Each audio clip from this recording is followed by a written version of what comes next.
നമസ്കാരം. ന്യൂസ് 11:30 സ്വാഗതം.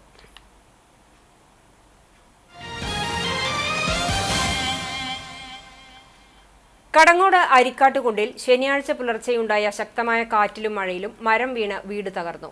അരിക്കാട്ടിൽ വിനോദിന്റെ ഷീറ്റുമേഞ്ഞ വീടാണ് തകർന്നത്. കാറ്റിൽ വീടിന് തൊട്ടടുത്ത് നിന്നിരുന്ന മരം കടപുഴകി വീഴുകയായിരുന്നു. വീടിന്റെ മേൽക്കൂരയും ഒരു വശവും പൂർണ്ണമായും തകർന്നു.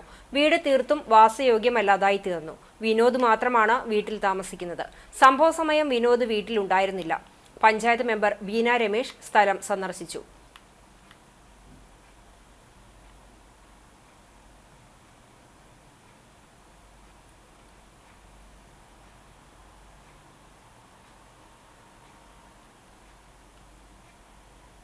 നവീകരണം പൂർത്തിയാക്കിയ കാണിപ്പയ്യൂർ ഇരിങ്ങപ്പുറം റോഡിന്റെ ഉദ്ഘാടനം വിദ്യാഭ്യാസ മന്ത്രി വി ശിവൻകുട്ടി നിർവഹിച്ചു.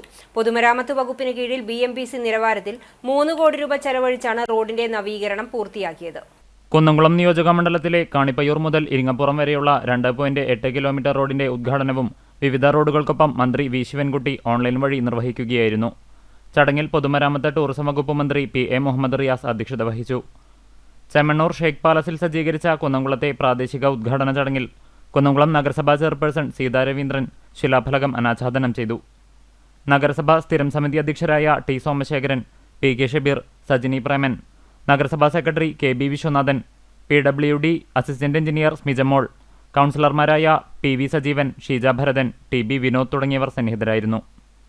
നവീകരണത്തിന്റെ ഭാഗമായി കാണിപ്പയ്യൂർ ഇരിങ്ങപ്പുറം റോഡിൽ 522 മീറ്റർ നീളത്തിൽ പുതിയ കാന, 14 മീറ്റർ സംരക്ഷണ ഭിത്തി, കൾവേർട്ട് പുനരുദ്ധാരണം, ഡ്രെയിനേജ് സംവിധാനം, താഴ്ന്നുകിടന്നിരുന്ന ഭാഗങ്ങൾ ഉയർത്തൽ, ദിശാബോർഡുകൾ സ്ഥാപിക്കൽ, ഗതാഗത അടയാളങ്ങൾ, റിഫ്ലക്ടറുകൾ അടയാളപ്പെടുത്തൽ എന്നിവ നടത്തി.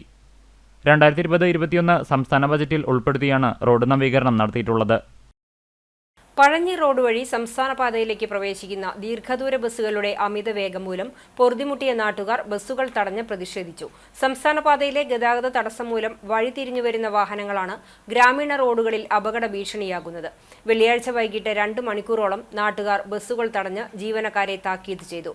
സംസ്ഥാന പാത നവീകരണം നടക്കുന്നതിനാൽ അക്കിക്കാവ് മുതൽ കുന്നംകുളം വരെ കടുത്ത ഗതാഗത കുരുക്കുണ്ട്. ഇത് മറികടക്കാൻ അക്കിക്കാവ് പഴഞ്ഞി റോഡ് വഴി പോകുന്ന ബസ്സുകൾ മറ്റു വാഹനങ്ങൾക്കും കാൽനട യാത്രക്കാർക്കും അപകട ഭീഷണി ഉണ്ടാക്കുന്നുണ്ട്. വീതി കുറഞ്ഞ റോഡിലൂടെ ചീറിപ്പാഞ്ഞെത്തുന്ന ബസ്സുകൾ ചെറിയ വാഹനങ്ങളെ ഒരു തരത്തിലും പരിഗണിക്കുന്നില്ലെന്ന് നാട്ടുകാർ പറയുന്നു. അപകടകരമായി ഓവർടേക്ക് ചെയ്തും പിന്നിൽ നിന്ന് ഇടതടവില്ലാതെ ഹോണടിച്ചുമാണ് ഇവർ തങ്ങളുടെ മേൽക്കോയ്മ സ്ഥാപിക്കുന്നത്. ഇതിനെതിരെയാണ് നാട്ടുകാർ സംഘടിതമായി പ്രതികരിച്ചത്.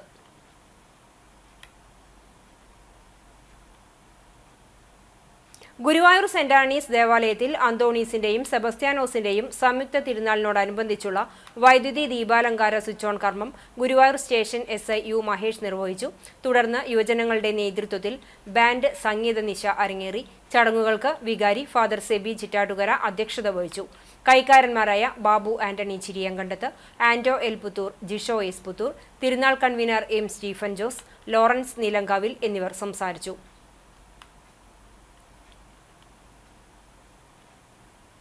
ലഹരിക്കും വർഗീയതയ്ക്കും സാമൂഹിക ജീർണതയ്ക്കും എതിരെ അഖിലേന്ത്യാ ജനാധിപത്യ മഹിളാ അസോസിയേഷൻ കുന്നംകുളം ഏരിയ കമ്മിറ്റിയുടെ നേതൃത്വത്തിൽ സംഘടിപ്പിച്ച പ്രചരണ കാൽനട ജാഥയ്ക്ക് കാണിപ്പയ്യൂരിൽ സ്വീകരണം നൽകി.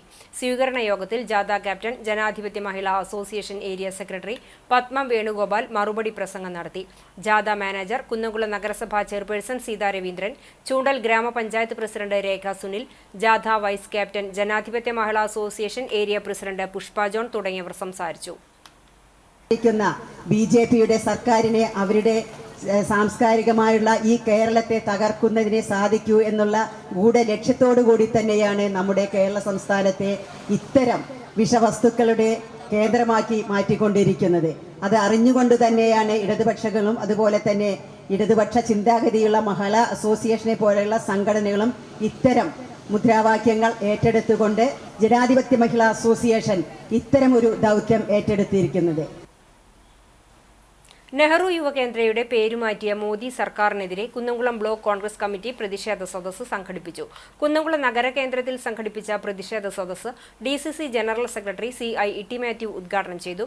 Block Congress president advocate CB Rajeev അധ്യക്ഷനായി. പ്രതിഷേധ യോഗത്തിൽ കുന്നംകുളം മണ്ഡലം പ്രസിഡന്റ് PI തോമസ്, നേതാക്കളായ ജ്യോതിഷ്, KV ഗീവർ, സാംസൺ മാസ്റ്റർ, നെൽസൺ ഐപ്പ്, പ്രവീൺ അക്കിക്കാവ്, വാസു കോട്ടൂൽ, മണ്ഡലം പ്രസിഡന്റുമാരായ ബാലചന്ദ്രൻ, മിഷ സെബാസ്റ്റ്യൻ, രമേശ്, തമ്പി മാസ്റ്റർ എന്നിവർ സംസാരിച്ചു. അദാനി എന്ന വാക്ക് പറയുവാൻ പാടില്ല. രാഹുൽ ഗാന്ധിക്ക് അദാനി എന്ന വാക്ക് പറഞ്ഞപ്പോഴാണ് MP സ്ഥാനം നഷ്ടമായത്. ഇന്ന് മാത്രമല്ല, അദ്ദേഹത്തിന്റെ ഔദ്യോഗിക പദവിയിൽ നിന്നും പിരിച്ചുവിട്ടു. ആരെയാണ്? രാഹുൽ ഗാന്ധി. ആരെയൊക്കെ പേടിക്കുന്നു? ഈ നരേന്ദ്രമോദി ആരെയൊക്കെ പേടിക്കുന്നു? ഗാന്ധിജിയുടെ ചിത്രത്തെ പേടിക്കുന്നു. ഗാന്ധിജിയുടെ ചിത്രത്തിലേക്ക് വീണ്ടും വെടിവെച്ചതായ ഒരു MP ജീവിച്ചിരിപ്പുണ്ട് ഈ രാജ്യത്ത്, മധ്യപ്രദേശിൽ. ഒന്ന് ആലോചിച്ച് നോക്കൂ. എന്ന് മാത്രം. Kunnamkulam bureau of arts and റീക്രിയേഷന്റെ 612ാമത് പരിപാടി അമ്പലപ്പുഴ അക്ഷര ജ്വാല അവതരിപ്പിക്കുന്ന അനന്തരം എന്ന നാടകത്തിന്റെ അവതരണം തിങ്കളാഴ്ച രാത്രി 7-ന് കുന്നംകുളം മുനിസിപ്പൽ ടൗൺ ഹാളിൽ വെച്ച് നടക്കും. ചരമം: എയ്യാൽ ചിറ്റിലങ്ങാട് വീട്ടിൽ പരേതനായ ശേഖരന്റെ ഭാര്യ ജാനകി ടീച്ചർ നിര്യാതയായി 87 വയസ്സായിരുന്നു. സംസ്കാരം ഉച്ചതിരിഞ്ഞ് 3-ന് ചെറുതുരുത്തി ശാന്തിതീരത്ത് നടക്കും. ശ്രീജ, ശ്രീജിത്ത് എന്നിവർ മക്കളാണ്. കുന്നംകുളം ആർത്താറ്റ് പനക്കൽ പരേതനായ ജോർജിന്റെ മകൻ ജോബി ജോർജ് നിര്യാതനായി 85 വയസ്സായിരുന്നു. സംസ്കാരം വൈകിട്ട് 4 മണിക്ക് ആർത്താറ്റ് സെന്റ് മേരീസ് കത്തീഡ്രൽ സെമിത്തേരിയിൽ നടക്കും. നിസ, നിത എന്നിവർ മക്കളാണ്. കുന്നംകുളം ഭാവന തിയേറ്റർ പാർട്ട്ണറും പനക്കൽ ഫാർമസി ഉടമയുമായ Joby George Kunnamkulam lions club president, വ്യാപാരി വ്യവസായ സമിതി പ്രസിഡന്റ് എന്നീ നിലകളിൽ പ്രവർത്തിച്ചിട്ടുണ്ട്. കുന്നംകുളം തെക്കേങ്ങാടി പരേതനായ മേക്കാട്ടുകുളം ചാക്കുണ്ണി ഭാര്യ ആലീസ് നിര്യാതയായി 83 വയസ്സായിരുന്നു. സംസ്കാരം ഇന്ന് വൈകിട്ട് 5-ന് Arthat saint Mary's orthodox cathedral പള്ളി സെമിത്തേരിയിൽ നടക്കും. മാഗി, ജാൻസി, ഷീല, ഷീബ, തബിത, സിമി എന്നിവർ മക്കളാണ്. ഇതോടെ ന്യൂസ് 11:30 സമാപിക്കുന്നു. നമസ്കാരം.